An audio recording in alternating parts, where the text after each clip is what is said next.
welcome back to my channel. If you're new here, my name is Lisa and we are a homeschooling family. We are currently in our 8th year of homeschooling. Today I'm going to be doing a review on a spelling curriculum that was new to us this year. I mentioned it in my curriculum haul for this year. I think I posted that in September. I will leave a link for that in the description if you want to check that one out. But I mentioned in there that this curriculum was brand new to us, and honestly I hadn't heard much about it before using it. I just kind of came across it on the website where I purchased curriculum from, and I couldn't find a ton of information or reviews on it, so I thought that I would give a review on it and just give some more information about it if it's a curriculum that you've been interested in, or maybe you've never even heard of it and maybe it'll be a good fit for you. So I will give a little review on it, and later in this video I will be doing a comparison between this curriculum and Spelling UC.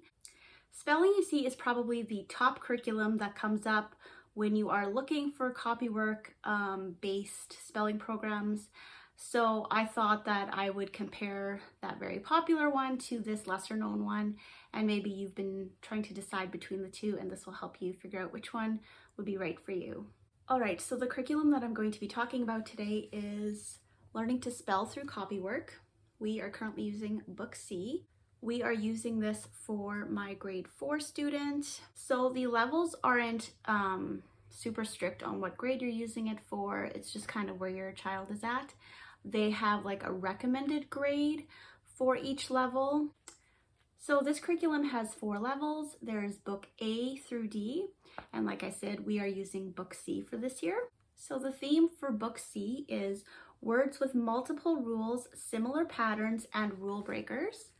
Kind of just gives that information there. Each book kind of will describe what it would be good for and kind of what it teaches, so that you kind of have an idea of what you will be using it for. This curriculum is made by Sandy and Haley Queen. And I'll just quickly run through how they recommend doing the curriculum, and then I will also explain how I use the curriculum and what the lessons look like. So I'm just going to be reading from this first page here, which explains a little bit about the curriculum and how they recommend using it. I'm not going to read all of it. I'm just reading a tiny bit here that explains how they recommend using it. You may choose to use the lists for your child to write down the words and orally like we do. Review the words on the list first, then use that list for your child's spelling practice for that week. Have him copy the words onto the lines provided the first day after reviewing them. Then the rest of the week, have him spell the words orally, followed by having him copy the day's sentence using words on that list. If any mistakes are found during the copywork portion of a lesson, that lesson should be redone that same day. This will encourage paying close attention. If he has not mastered the list by the end of the week, continue reviewing that same list the next week until that list is mastered. You will probably find, as in most cases, that some lists are more difficult for certain children than others. That is fine, and it is acceptable to spend different amounts of time on different lists. Each child is different and will move at a different pace. I also forgot to mention that this is a Charlotte Mason curriculum, so it's a very gentle approach to spelling, which is why I really like it. And I like the Copywork approach to a spelling program. I feel like they're using the words in a more practical way, and I think that maybe helps them to remember it more. So I will show you what a lesson looks like and how it's broken down for the week. All right, so this is how a week's worth of lessons looks like. Right here, you have your spelling words for that week. So the first thing that I have my child do is read all the spelling words to me. That way I know they are pronouncing them correctly and that they know what they mean. Then they copy them onto the lines here. And that is all done the first day. And then they also do on the first day the first sentence or paragraph. So they're just copying that down. And then the next day they copy the next sentence or paragraph, and so on, until they do all 5 of the paragraphs. Not all the spelling words are used in every day's sentence or paragraph. They do a few for each sentence or paragraph each day. Then what I do at the end of the week is we do a pre-test, usually after they've done the last paragraph, number 5 on the list here. So like after my child has done that last day of Copywork, I will have them take out a dry erase board and I will read out the words one at a time and have them write it down on the dry erase board. That way I can see how they're doing with their words. Are they stuck on some of them? Have they maybe not mastered all the words? Do we need to spend more time on them? So it just kind of gives me an indicator if they are ready to be tested on those words. Then if it seems like they've got a good grasp on the words, what I will then do is a spelling test. I have a designated notebook for my child for spelling tests, and so we do our spelling test in there at the end of every week, and that way I can keep track of how they did for each week's lesson. So like I mentioned before, I really do like this approach to spelling. I like the Copywork. I think that it just helps them use the words in a more practical way. And I think that this is a really great curriculum. It's a nice, gentle approach to spelling too. I know that for some children it can be stressful, and I think that this is a great way to do it. And because it's not crazy structured or like a ton of work to do, I feel like it leaves a lot of freedom to do your own activities with it and to kind of put your own twist on it and what would work for your child.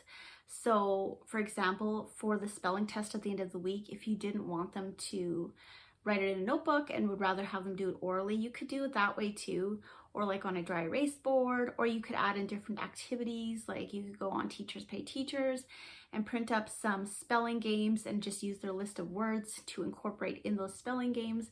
There's just so many things you can do, and I think that that's another really great aspect to this curriculum. So I'm going to give a little breakdown of how Spelling UC works and how it compares to this curriculum. So this is Spelling UC. We did not use this curriculum this year. We actually used it the previous year. And this is the teacher's book. I don't have the student book because it has been used. So this is the teacher's guide, which will still kind of give you an idea of what the work will be like. So this is level D, and the name of this book is Americana. Each of the books kind of have a different theme.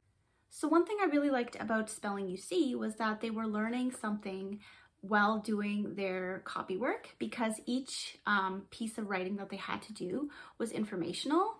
For example, there was one week on Ben Franklin, the Underground Railroad, Harriet Tubman, Lincoln, George Washington.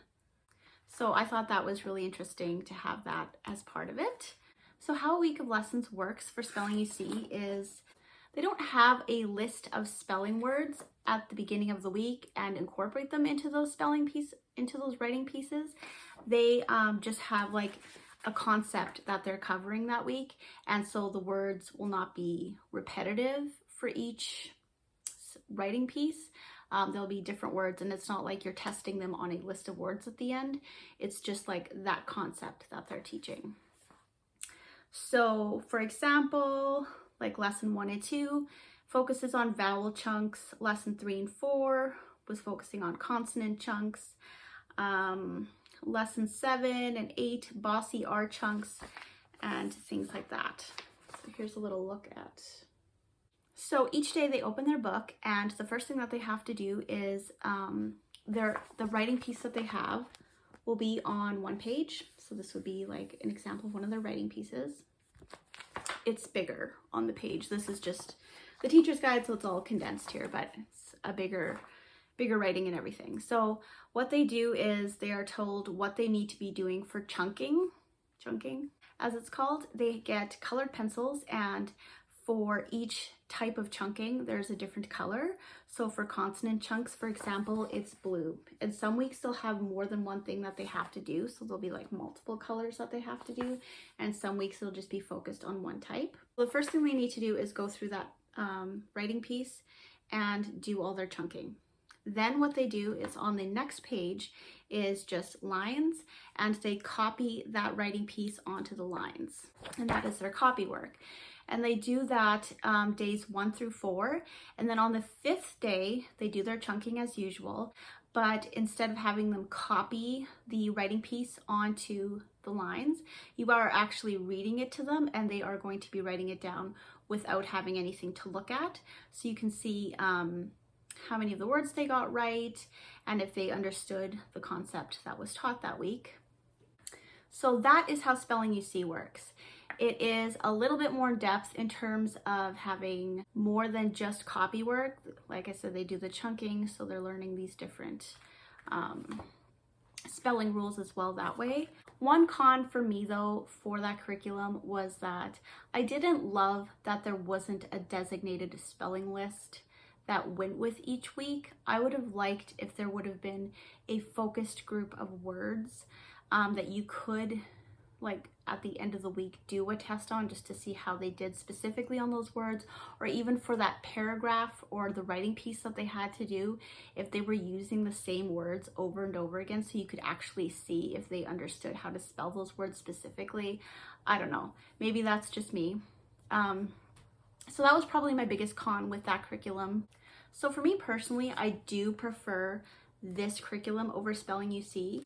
The only con to this curriculum is that it only goes up to level D, which I believe is meant for grades 4 to 5, and that is the highest level of this curriculum. Whereas with Spelling You See, the levels go up a lot higher, and so you're able to use this longer. I don't remember what grade is recommended for level D. I will leave that on the screen somewhere here, so that you know what is kind of the rough grade that this is meant for. So in conclusion, if you are looking for a gentle approach to spelling, you like the copywork idea, I would definitely recommend this curriculum. If you want something a little bit more in depth, you could go with Spelling You See. Really just kind of depends what you're looking for. They are a little bit different from each other, but they are both copywork based. Sorry, it just got dark in here. It's like sunny and then the sun goes behind the clouds and it's darker. I'm filming in front of a window using natural lighting, obviously, so the light is just kind of all over the place today. So some of you may be wondering how much these curriculums cost. I know budget can really factor in when it comes to choosing curriculum, so I will break down some of the costs for you. So Spelling You See, I do find to be a more pricey spelling curriculum for sure. So the price for Spelling You See, this is for Canadian pricing, ranges between $59 and $76.50. Those prices are for the teacher's guide and the workbook. And for this curriculum, I feel like you really do need the teacher's guide, so it does tend to be a little bit pricey. For this curriculum, it is $14.95 Canadian, so that is really, I feel like, a great price for the year for spelling. I don't have a teacher's guide for this. I don't think it even comes with a teacher's guide. I don't think that there's one available. I will confirm that. I will leave that information on the screen here somewhere. But I don't think they even have a teacher's guide for this, and I did not ever feel the need for one. So this one is really great just as a standalone. So that's it for me for today. I hope that this video was helpful for you. If you have any other questions, leave them in the comments and I will try to answer them as quickly as I can. I will also leave all the information for these curriculums in the description box below if you're interested in checking that out. This video is not sponsored in any way. I purchased both of these curriculums on my own and just giving my own personal review on them. If you like this video, don't forget to give it a thumbs up, and if you are interested in seeing more of my future videos, I would love it if you'd subscribe. Thank you for watching. I'll see you in my next one.